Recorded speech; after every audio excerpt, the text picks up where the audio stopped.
Hello there. Today we're talking spooky board games.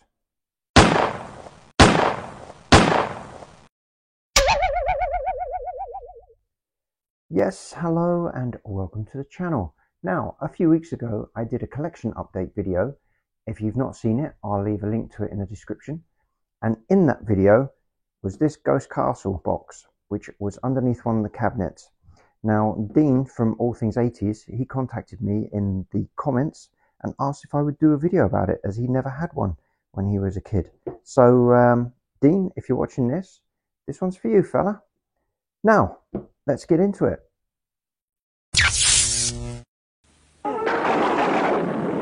Who's brave enough to play Ghost Castle? The victim's journey room by room. They take their chances. Along the way, anything can happen, and usually does. To win, you must reach the coffin and lay the ghost. Will anybody survive Ghost Castle from NB Games? Right, now, this is my childhood Ghost Castle, which I got one Christmas as a present from my grandmother. Not sure which year it was, possibly in the late 80s, 88, 89, something like that. Now, this game always fascinated me as a kid because I kind of like spooky old houses, and it's a bit of an adventure game with traps and things. It's pretty cool. Now, you can see I don't play it anymore because this game, it limits you to 6 to 12 years. So I haven't been able to play it for a long time. This is a little bit sad. Now, of course, I've played it with my own sons.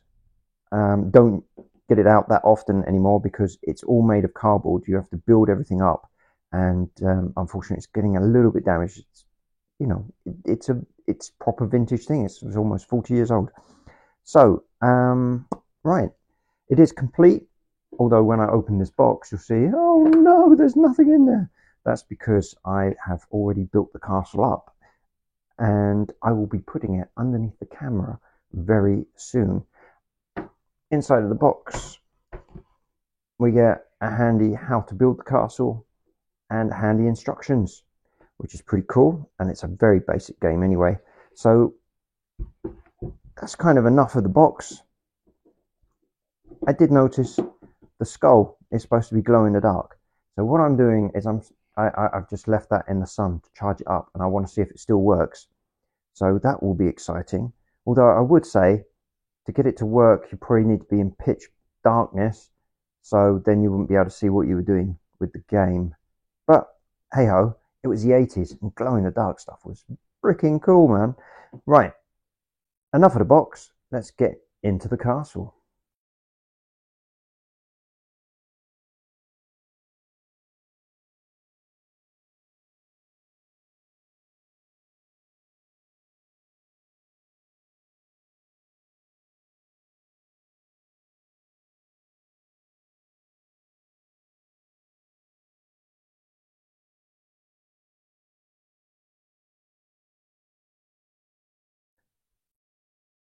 Okay, right.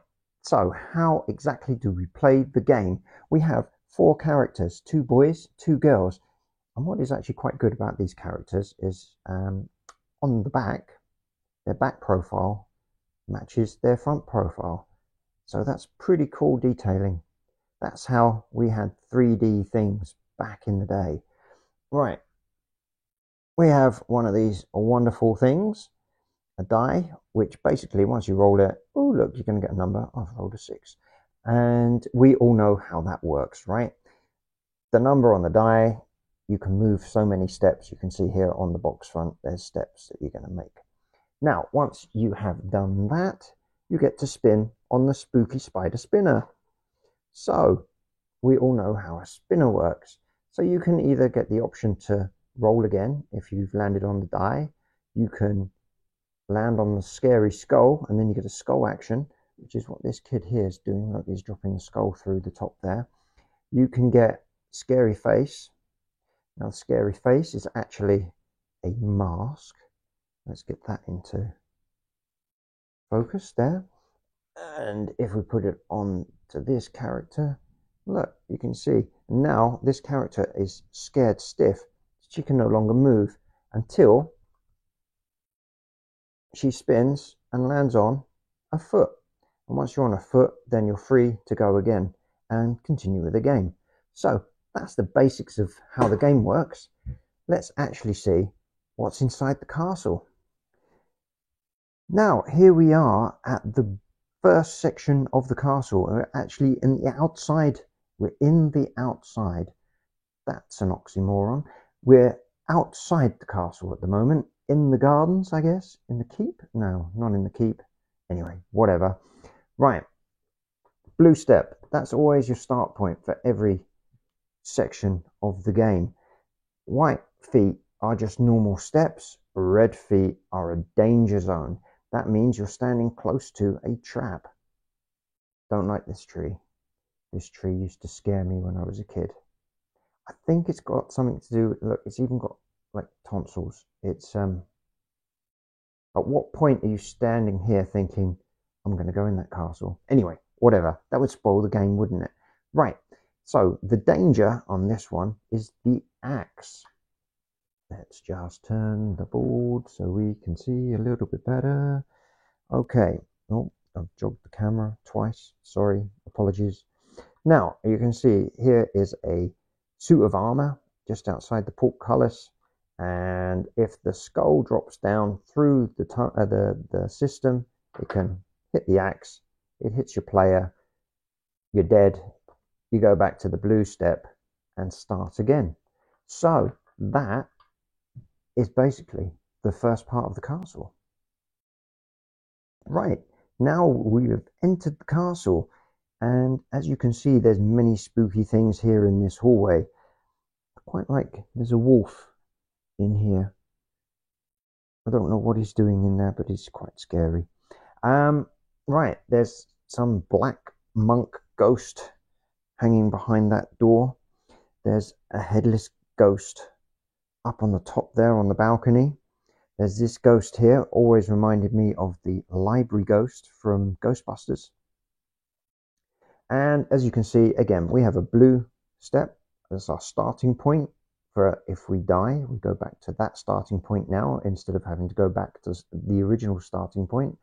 White steps and red steps. So in this one, we actually have a shortcut. So if you're feeling super adventurous or super lucky, you can do the red steps, and there are 6 red steps, so you would never make it all the way across in one go. Now, what's dangerous about this is it's actually a seesaw.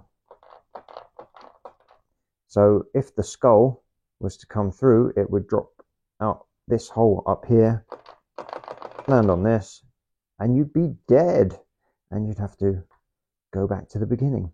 So that's the entrance hall. Where do we go next? Now, we've made it through the entrance hall, and it looks like we're now into the basement of the castle. These stairs coming down here, and lots of, looks like vampire bats. Now, you can see the red steps from the previous trap actually extend into the basement. So you can still be killed in this room, and you'd have to go back to the blue footprint from the previous section, because for this one, the blue footprint is here. Now, this room is actually one of the best sections of the whole castle, because as you can see here in the mirror is one of the characters. It's actually the yellow character, which is this guy here. He's very scruffy looking, isn't he? Right, anyway, scruffiness and tidiness have nothing to do with this game. Right, so you can stand here. We have green footprints on this section. We have green ones here because the skull can actually fall down here out of this hole, land in here, and it lifts up the mirror. Once the mirror is lifted up, you can jump from this point to the next room, thus cutting out these few steps here. So that's pretty cool. I've just noticed the bottle of poison's been knocked over at the top there. This is what was really good about this game, is that there's a multitude of different things to look at. Right, moving on, next part. And here we are in the dungeon of the castle. Now, this skeleton here is the flip side of the mirror we saw in the last section. So we can jump through there, and there's the green footprint. So you would jump to this green footprint. Otherwise, you'd walk through here, and you have the two red footprints, which obviously the reverse of the mirror, it can come up and hit you and knock you over. And then you'd have to go back to the blue footprint in the previous area. Right, as you can see, we have here a giant rat eating human bones by the looks of it. That's quite nice, isn't it? Some weird shadow hand that's like Nosferatu, but there's no body going to it. So where is he standing? Some spooky eyes here, and you can just see outside it's a full moon. There's also this grate in the floor which goes to we don't know where. Well, underneath my table, I guess. Right, okay, now you will also see red footsteps leading up to these stairs. That's because the skull can come out from the side here, roll down the stairs, roll down here and hit you. Obviously, you can be standing here and it doesn't hit you. You can be standing here and it gets stuck on the stairs, and you're still fine. This is a danger area, but it also means every one of these steps is also a danger area. Right, now one final thing to look at, and then the game is over. Now we have traveled. Here's our intrepid adventurer, and he has traveled to the top of the stairs, and he has now got to this section of the staircase. Now this was the best and safest place to be. Once you've got here, you can't be affected by any of the traps, but you do have to roll an exact number, and the exact number is 3 steps. 1, 2, 3. Yes, everyone can count. That's great. So once you do the 3 steps, you're going to go 1, 2, 3, and then you land on a plank, and you close the coffin, and the skull can no longer be activated. And congratulations, you have won the game. So that was the object of the game. Now let's have a look and see if we can drop the skull down and if that activates any of the traps. Now then, I have set up various characters in spots of peril and danger. I have the skull. Let's drop it down there and see what happens. Oh, excellent. It has opened the mirror, which means this guy has been knocked out of the way, and he would have to go all the way back to here. Right, let's do it again and see what happens. 1, 2, 3. Oh, he's come a cropper. But you can see what I mean. So as earlier, it's now stuck at the bottom of the stairs. So if you were standing here, you would have been safe. That was a lesson for him to learn. Let's do it one more time. Ah, and it's the mirror again. Because of the shape of the skull, it's not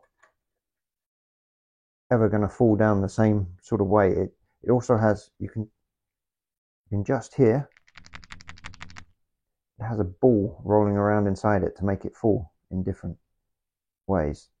Right, so, and there you go. What I'm going to do now is see if we can get this thing to glow in the dark. Well, unfortunately, the skull no longer glows in the dark. Well, it does just a very, very tiny little bit, which was impossible to film, although I did try for 15 minutes. So that was something that happened. Now, we'll just take the manufacturer's word for it that it used to glow just like that, which would have been pretty cool as a kid. And I do kind of remember it glowing in the dark, but I'm old and my memories are vague. Right, okay, so I guess that's the end of the video. I hope you enjoyed the video. Make sure you like, subscribe, share, hit the notifications. Leave me a comment. Did you enjoy the video? Did you have this game when you were younger? Did you always want this game like Dean from All Things 80s but never had it? Let me know. Right, okay, thanks again for watching. I'll see you on the next one.